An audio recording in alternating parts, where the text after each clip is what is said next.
Bulletin की शुरुआत सबसे बड़ी खबर से करेंगे जो तवांग में हुई झड़प की है।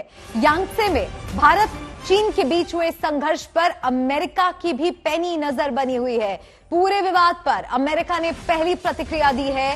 कहा गया है कि ये राहत की बात है कि दोनों ही सेनाएं पीछे हट गईं।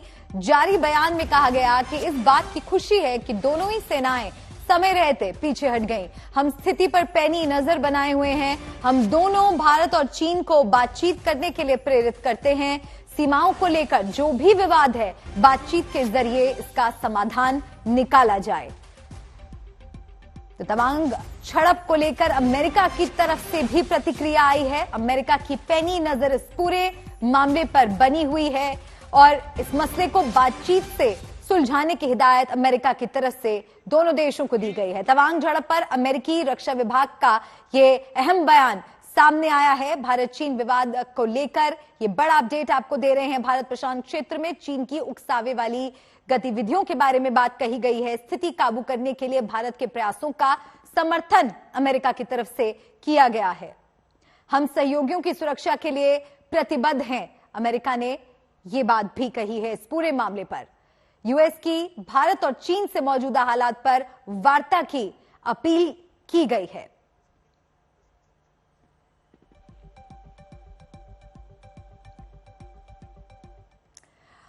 और एक और अहम खबर अब आपको हम बताएं। तवांग की झड़प पर देश में सियासत शुरू हो रही है। विपक्ष तवांग की सूचना देर से देने पर सरकार से खफा है और संसद में विस्तार से इस पर बहस चाहता है। कांग्रेस अध्यक्ष मल्लिकार्जुन खड़गे ने आज विपक्ष दलों की बैठक भी बुलाई है।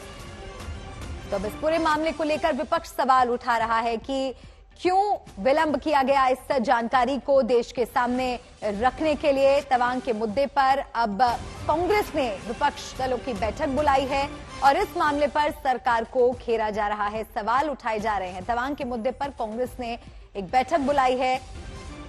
तवांग की झड़प पर देश में सियासत सुलगती नजर आ रही है। विपक्ष तवांग की सूचना देर से देने पर सरकार से खफा है और जवाब मांग रहा है। संसद में विस्तार से इस पूरे मामले को लेकर चर्चा होनी चाहिए, ये मांग भी कांग्रेस की तरफ से उठाई जा रही है। संसद में तवांग मुद्दे पर विस्तार से चर्चा की मांग रखी गई है। कांग्रेस अध्यक्ष मल्लिकार्जुन खड़गे ने अहम बैठक विपक्षी दलों की बुलाई है। और आज तक पहला चैनल है जो तवांग में ग्राउंड जीरो पर पहुंच चुका है। यहां से देखिए श्वेता सिंह की ये स्पेशल रिपोर्ट। अगर मैंने इलाकों की बात करें तो यहाँ पर भारतीय सेना हमेशा एक सतर्क अवस्था में ही रहती है, हमेशा ऑलवेज ऑन अलर्ट। ये इलाका भी समझिए कि बीच बीच में आपको शहर इस तरीके के छोटे छोटे दिखेंगे, लेकिन उसके चारों तरफ इस तरह की पहाड़ियां रहती है। लगभग 15,000 फीट से जो ऊंचाई की ओर होते हुए इलाके होते हैं, वहां पर एलएसी का ये पूरा दायरा, वहां पर भारतीय सेना के वो तमाम पोस्ट्स और कई पोस्ट ऐसे भी आगे हो जाते हैं जो बड़ी मुश्किल हो जाती है इस ठंड के मौसम के आने के साथ वहां पर तैनाती। लेकिन चीन की गतिविधियों को देखते हुए ये कोई ऑप्शन ही नहीं रह जाता है कि भारतीय सेना वहां पर अपनी पूरी ताकत के साथ मुस्तैद न रहे। और गलवान के बाद से आप देखिए तो हर एक ठंड का मौसम वही गुजरा है जहां पर कड़ाके की ठंड में इस तरह की परिस्थितियों में हमारे सैनिक मुस्तैद रहते हैं।